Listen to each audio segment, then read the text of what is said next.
அந்த புடி சொல்ல வாய் புடி சொன்னேன். நான் மட்டும் என்ன சாம்பார கரைக்கிற புடி தான் சொன்னேன். நான் பெண்களை நாயா மதிக்கிறேன். நாங்க மட்டும் நாயாவ மதிக்கிறோம். ஏதோ பேசுறதுக்காக நாய பேசிட்டு இருக்காரு. நேரத்துக்கு எடுத்தாரு நல்ல விவரமா பேசு. எனக்கு தான் அவ இல்லத்தரசி. நான் தான் அவளுக்கு இல்லத்து அரசன். நான் ஒருத்தர் இருக்கேங்கிற மறந்து வளவளம் பேசிக்கிறீங்களா? ஐயா விழுந்துறாதீங்க. உங்க 2 பேர்ல யார் மாப்பிள்ளை தேர்ந்தெடுக்கக்கூடிய உரிமைய என் தங்கச்சி படைச்சிருக்கேன். அவன் பார்த்து யாரு இடத்துல மாலை போடுறாரோ அவன் தான் மாப்பிள்ளை மருமகன். சரியா? இதுவரைக்கும் வீரத்துக்காக வானத்தையே பார்த்து வர சென்றதை வீச்சிருவா. இப்ப முறை பாசத்துக்காக தலைகிறோம். இப்பாச மலர அந்த பவள மல்லிய பாரிஜாத பூவ அந்த மேகலைய இங்க கூட்டிட்டு வர்றேன். அது வரைக்கும் சத்தமே வரப்படாது. மேகலை, மணி மேகலை. அக்கா பொண்ணு வருது.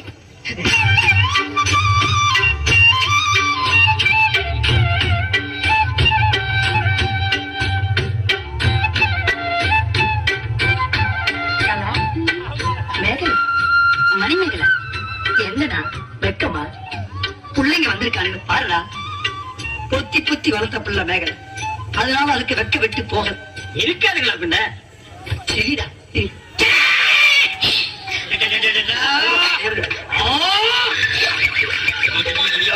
என்ன ஆச்சு? பண்ணிட்டியாடா தங்கச்சி? இந்த 2 பேர்ல உனக்கு யார் பிடிக்குதோ அவங்க கழுத்துல மாலையை போட்டு கடவுளா தேர்ந்தது கட்டாய். அம்மா அம்மா தாயே என்ன காப்பாத்துமா. என் கழுத்துல மாலை போட்டு என் வாழ்க்கையை வீணாக்கிறாதம்மா. காலில் விழுந்தா மட்டும் என் தங்கச்சி உன்னை கட்டிக்கிறான். மனப்பால் குடிக்காத நாய. நான் எங்க மனப்பால் குடிக்கிறேன்? நானே டிண்டு வச்சுட்டு வீட்டுக்கு பால் ஊத்திட்டு இருக்கேன். அண்ணி சரிப்படி கொடுங்க. இப்ப நீ எதுக்கு அவளை அண்ணி? நீங்க தானே கட்டிக்க போறீங்க. அப்ப அண்ணி தானே. நான் ஏன் கட்டிக்கிறேன்? தங்கச்சி அண்ணி. நான் ஒரு மோசமான தபால்காரன். நான் தபால் கொடுத்தா உருப்படவே உருப்படாது. நான் தந்தி கொடுத்தா எல்லாரும் செத்து போயிருவாங்க. மணியார பூரா அப்படியே அவிக்கிருவேன். என்னால கவர்மெண்ட் ரொம்ப லாசு.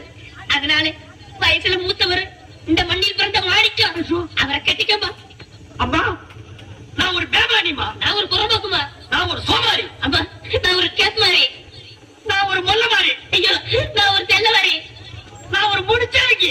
நான் தந்தையில போறீங்க. நான் ஒரு கோழை உயர. இந்த 2 தெய்வத்துல ஏதாச்சும் ஒரு தெய்வத்துக்கு மாலையை போட்டு நீயே தேர்ந்ததுக்கு தாங்க. போம்மா.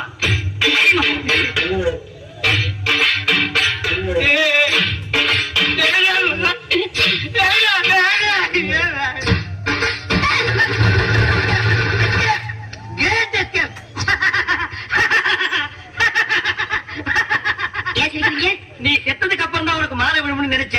இப்போ உனக்கு மாலை விழுந்தா என்ன அர்த்தம்? நீ ஒரு பொழும்னு அர்த்தம்.